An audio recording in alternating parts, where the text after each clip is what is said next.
कहानी की शुरुआत होती है। हम टैरा नाम की एक लड़की को देखते हैं जो कि इस समय घर पर बिल्कुल अकेली होती है और तभी उसके पास एक अनजान कॉल आती है और जब वो बात करती है तो सामने वाला आदमी उसे एक डरावनी मूवी स्टैब मूवी के बारे में बात करने लगता है और उसे डराता है और जिसके बाद वो उससे एक खतरनाक गेम खेलने के लिए कहता है, जो सुनकर टैरा बहुत ही ज्यादा डर जाती है और फोन को डिस्कनेक्ट कर देती है। अब वो मोबाइल के द्वारा अपने घर के पूरे दरवाजे लॉक कर देती है। इस दौरान वो अपने चैट से एम्बर से पूछ रही होती है और उसे भी इस बारे में बताती है। फिर वो सामने वाला एम्बर को उसके कॉल का जवाब देने के लिए कहता है। दरअसल टैरा ने अभी तक एम्बर को कॉल के बारे में कुछ भी बताया नहीं था। इस वजह से जब वो उससे पूछती है कि तुम्हें कैसे मालूम मेरे पास कॉल आ रहा है, तो फिर उसे जवाब में मिलता है कि वो एम्बर नहीं है बल्कि वो एक साइको किलर है और जो कि उसे कॉल भी कर रहा है। और फिर अब वो चैट से ही धमकी देता है कि अगर तुमने कॉल का जवाब नहीं दिया तो मैं एम्बर को मार दूंगा। इस वजह से टैरा डर जाती है और कॉल को उठाकर पूछती है कि तुम आखिर क्या चाहते हो। तो फिर सामने वाला कहता है कि मैं तो सिर्फ तुम्हारे साथ एक गेम खेलना चाहता हूँ, लेकिन अगर तुमने पुलिस को कॉल किया या फिर तुमने किसी भी सवाल का जवाब गलत दिया तो फिर जिसके बदले एम्बर मारी जाएगी। अब जिसके बाद वो जबरदस्ती ही टैरा से एक एक करके सवाल पूछने लगता है और जिसका जवाब भी वो सही से देती है, लेकिन आखिरी वाला एक जवाब उससे गलत हो जाता है। अब इसके बाद किलर एम्बर को मारने की धमकी देता है। अब जल्दी से टैरा एम्बर को बचाने के लिए घर से निकलने की कोशिश करती है और तभी उसे किलर सामने खड़ा मिलता है और मौके का फायदा उठाकर उसके ऊपर अटैक कर देता है। लेकिन टैरा किसी तरह से दरवाजे को वापस से बंद कर देती है और तभी वो देखती है कि उसके घर के सारे सिक्योरिटी सिस्टम हैक हो जाते हैं और जिस वजह से दरवाजा बार बार अपने आप ही अनलॉक हो जाता है। हालांकि टैरा उसका सामना करने की कोशिश करती है लेकिन किलर उसे बहुत ही बेरहमी से घायल कर देता है। अब अगले सीन में हमें कैलिफोर्निया का एक सीन दिखाया जाता है जहाँ पर टैरा का फ्रेंड वेस टैरा के सिस्टर सैम को कॉल करके उसे पूरे हादसे के बारे में बताता है और साथ में ये भी बताता है कि उसकी जान बच गई और वो घायल है और जिस वजह से उसकी सर्जरी की गई है। अब ये सभी कुछ सुनकर सैम तुरंत ही वहाँ से निकलने का फैसला करती है। इस वजह से सैम का बॉयफ्रेंड रिची भी उसके साथ में जाता है और जब वो लोग हॉस्पिटल पहुँचते हैं तो टैरा के फ्रेंड्स वहाँ पर पहले से ही मौजूद होते हैं और अब तक टैरा भी होश में आ गई होती है। फिर इसके बाद हम विंस नाम के एक लड़के को देखते हैं जो कि 1 साल पहले टैरा और विंस के साथ काम किया करता था और वो अभी लिव को पसंद किया करता था। इस वजह से वो उसे अपने साथ बुलाता है, लेकिन लिव का बॉयफ्रेंड चैड इस बात से बहुत ही ज्यादा गुस्सा हो जाता है और अब उन दोनों में बहस होने लगती है। लेकिन इस समय विंस चला जाता है और जब विंस बाद में बार से बाहर आता है तो फिर हम देखते हैं कि एक घोस्ट मास्क वाला आदमी विंस को बहुत ही बुरी तरह से मार देता है। अब दूसरी तरफ हम सैम को देखते हैं जिसे कि सालों पहले विल्स नाम की एक सीरियल किलर की झलक दिखा देती है और ये उसका इमेजिन होता है। इस वजह से वो दवाइयाँ भी ले रही थी और अब धीरे धीरे उसके ऊपर उन दवाइयों का असर भी कम होता जा रहा था और तभी सैम के पास भी उस किलर का कॉल आता है और फिर हमें मालूम चलता है कि किलर ने जानबूझकर सैम को यहाँ पर टाउन में बुलाया है और ये उसका ट्रैप है और वो सैम और उसकी फैमिली को पूरी तरह से बर्बाद भी करना चाहता है। और तभी किलर अचानक से वहाँ पर पहुंचकर सैम के ऊपर अटैक कर देता है, लेकिन सैम किसी तरह से बचकर वहाँ से बाहर आ जाती है और वहाँ पर खड़े पुलिस ऑफिसर को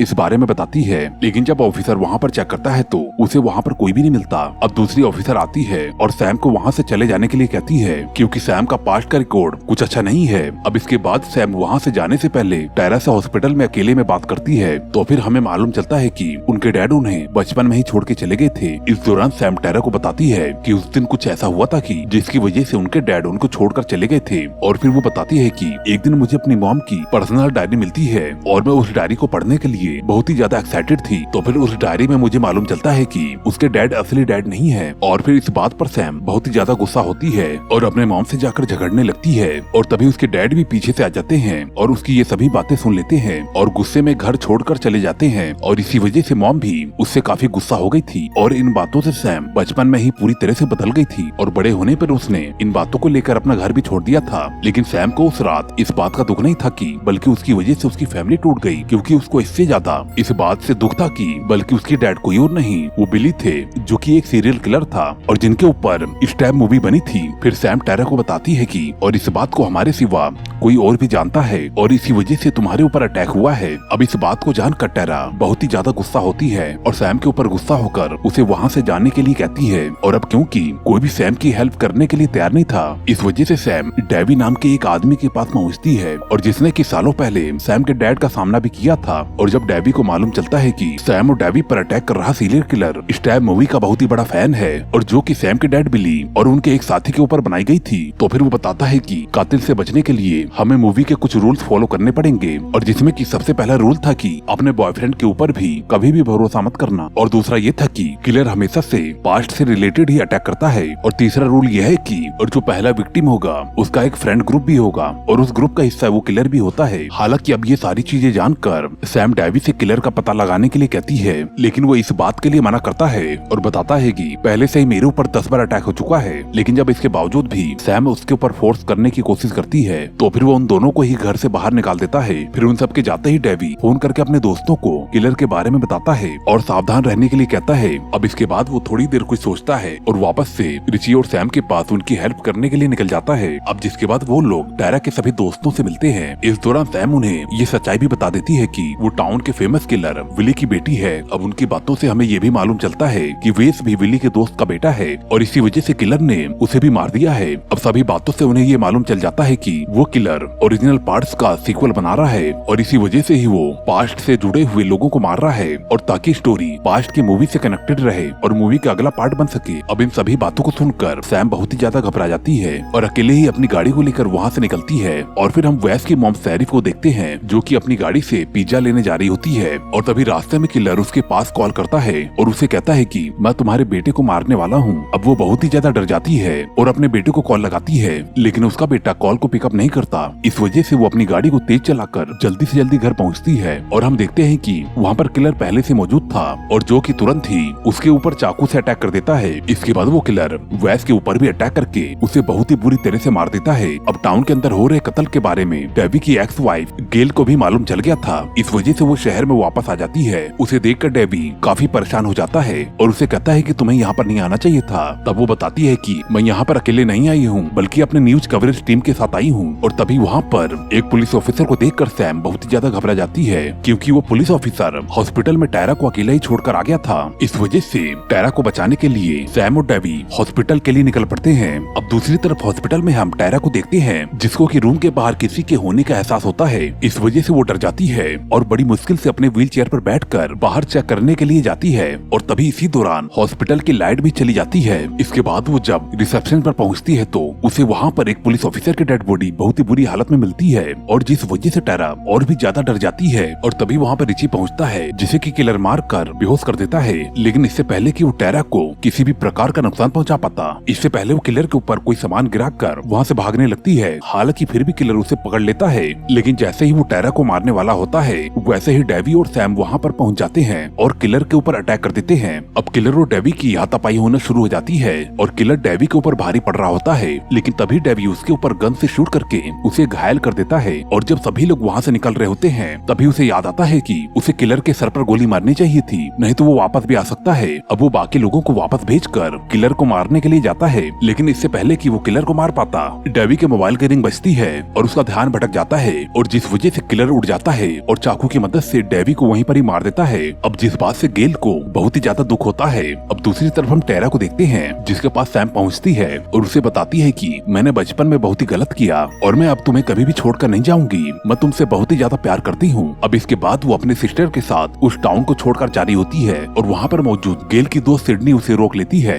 और किलर को मारने के लिए मदद मांगती है, लेकिन सैम इस चीज के लिए साफ मना कर देती है क्योंकि वो अपनी बहन को किसी भी हालत में बचाना चाहती थी। और फिर जब वो लोग वहाँ से निकल जाते हैं तो फिर सैम की सिस्टर अपना इनहेलर ढूंढने लगती है और फिर उसे लगता है कि उसने उसे तो हॉस्पिटल में ही छोड़ दिया। इस वजह से वो लोग वापस जाने के बजाय रास्ते में पड़ने वाले अपने दोस्त एम्बर के घर इनहेलर लेने के लिए जाने का फैसला करती है। अब दूसरी तरफ हमें एम्बर के घर का सीन दिखाया जाता है और जहाँ पर की एक पार्टी हो रही होती है और तभी चैड की गर्लफ्रेंड लीव गुस्सा होकर वहाँ से चली जाती है और चैड उसे मनाने के लिए उसके पीछे जाता है और जब वो बाहर जाता है तो तभी किलर उसके ऊपर अटैक करके उसे भी जान से मार देता है। अब इसके बाद अपनी गाड़ी से टायरा, सैम और रिची एम्बर के घर पर पहुंच जाते हैं। अब जहाँ पर की रिची पार्टी में मौजूद सभी लोगों को वहाँ से जाने के लिए कहता है और तभी वहीं पर हम सिडनी और गैल को देखते हैं जिन्होंने पहले ही टायरा की गाड़ी में ट्रैकर डिवाइस लगा दिया था और लोकेशन को देखकर उन्हें मालूम चल जाता है कि टायरा और सैम खतरे में हैं और वो दोनों भी उन्हें बचाने के लिए अपनी गाड़ी से निकल पड़ते हैं। अब जल्दी से सिडनी कॉल करके सैम को बताती है कि वो लोग जहाँ पर हैं वहाँ पर उन्हें खतरा है और तभी वहाँ पर अंदर रूम में टीवी देख रही मिंडी के ऊपर किलर अटैक कर देता है और जिस वजह से मिंडी की चीख को सुनकर सैम उसके पास पहुँचती है और किलर के ऊपर एक लैंप से अटैक कर देती है और जिस वजह से किलर वहाँ से भाग जाता है और तभी वहाँ पर एम्बर के साथ साथ बाकी लोग भी पहुँच जाते हैं और जो कि अब एक दूसरे के ऊपर किलर होने का इल्जाम लगाने लगते हैं। और तभी हम देखते हैं एम्बर अपनी गन को निकाल कर लिव को शूट कर देती है और जिससे अब मालूम चलता है कि वो खुद ही एक किलर है। हालांकि वो बाकी लोगों को भी मारने की कोशिश करती है, लेकिन इससे पहले ही वो सभी अपनी जान बचाकर इधर उधर भाग भागकर छिप जाते हैं। इस दौरान रिची बताता है कि वहाँ पर एक नहीं बल्कि 2 कातिल हैं। उसकी इस बात को सुनकर सैम को रिची के ऊपर शक होने लगता है। तो फिर रिची बताता है कि मुझे लगता है कि दूसरा किलर कोई और नहीं बल्कि तुम्हारी बहन टैरा ही है, क्योंकि उसकी वजह से ही हम दोनों यहाँ पर पहुँचे हैं। लेकिन सैम को अभी भी डाउट हो रहा था और तभी वहाँ पर बाहर सिडनी और गेल भी पहुँच जाते हैं। अब जिनके पास पहले तो एम्बर पहुंचकर नाटक करने की कोशिश करती है, लेकिन जब गेल उसे पहचान जाती है तो फिर वो उसे शूट करके घर के अंदर भाग जाती है। हालांकि गेल घायल हो जाती है, लेकिन इसके बावजूद भी वो सिडनी को किलर के पीछे जाने के लिए कहती है। अब वो घर के अंदर पहुंचती है और अपने गन पॉइंट पर सभी लोगों को सामने आने के लिए कहती है, लेकिन कोई भी उसके सामने नहीं आता। और तभी हम देखते हैं कि अचानक से किलर उसके ऊपर अटैक कर देता है और अब उनकी हाथापाई को देखकर रिची वहाँ से बाहर आ जाता है और तभी सिडनी और किलर ऊपर से नीचे गिर जाते हैं और सिडनी की गन भी दूर गिर जाती है। हालांकि अब सैम उस गन को उठाकर किलर को मारने वाली होती है, लेकिन तभी रिची वहाँ पर पहुंचकर सैम पर चाकू से अटैक कर देता है और कहता है कि मैं हमेशा से ये करना चाहता था। और अब जिसके बाद वो सैम को चुराया हुआ इनहेलर दिखाता है और फिर हमें मालूम चलता है कि उसने जानबूझकर टैरा का इनहेलर चुराया था ताकि प्लानिंग के द्वारा सभी लोग इस घर में इकट्ठा हो सके। और वो बताता है कि दूसरा किलर कोई और नहीं बल्कि वो खुद ही है और उसने ये सभी कुछ इस वजह से किया क्योंकि वो स्टैब मूवी का बहुत ही बड़ा फैन है और उसका अगला सीक्वल इसी को देखकर बने। और अब जिसके बाद सैम और एम्बर सभी लोगों को इकट्ठा करने लगते हैं तो फिर उन्हें खोजने पर टैरा कहीं भी नहीं मिलती और तभी हम देखते हैं कि वो अचानक से निकलकर एम्बर के ऊपर अटैक कर देती है। इसी चीज का फायदा उठाकर सैम भी एम्बर से गन छीनने लगती है और उन दोनों में भी झड़प होने लगती है और फिर सैम उसे जमीन के ऊपर गिराकर तुरंत ही वहाँ से टैरा की तरफ भागती है। दूसरी तरफ हम देखते हैं कि एम्बर टैरा को घायल करके किचन में पहुँचती है और तभी सिडनी और गेल मिलकर एम्बर की आंखों में सैनिटाइजर डाल देते हैं, लेकिन इसके बावजूद भी वो अकेले ही उन दोनों के ऊपर भारी पड़ती है